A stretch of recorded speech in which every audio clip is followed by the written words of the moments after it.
So, ayan guys, meron nga tayong inflatable na foam na papalubuhin. Pakita ko sa inyo. So, ayan guys, nakita nyo naman medyo malaki siya. Tamang-tama to kapag may camping kayo, outing, ganun, sariling kama. So, i-assemble lang siya ni Kuya Roro. So, ayan guys, isushoot lang siya, tapos pipindutin lang ganyan. Hindi mo kailangan ng pump-pump. Ayan, hahangin na siya ng kusa. Diba guys, ang shala. Ayun, excited na nga ang baby ko. Nauna na siya. And meron din siyang unan pala nakasama. Ayan o.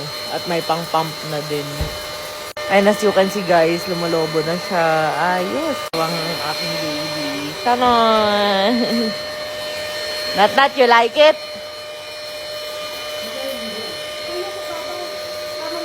Amaze na amaze siya lumalobo kahit nandun siya. Kahit nakahiga kayo, lolobo yan.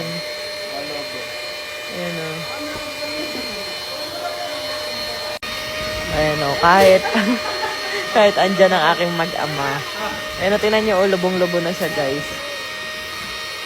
O, diba? Ilan ang kasya dyan? O, diba? I-check out nyo na yan.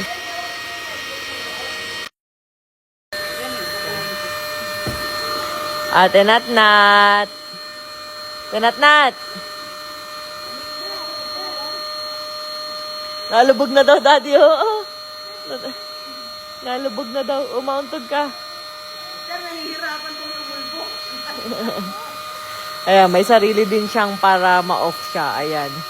Binalik ni Nat-Nat para hindi sumingaw. Daddy, oh. Binabalik niya. Singaw daw kasi. It's ready. Ayan, para sumingaw guys, pipindutin nyo lang din siya, di ba? Para kung magkaroon ng hangin, pipindutin nyo lang din. Ganyan naman, di na kailangan ng pambomba o electric. Yan na lang mismo. Ayos, di ba?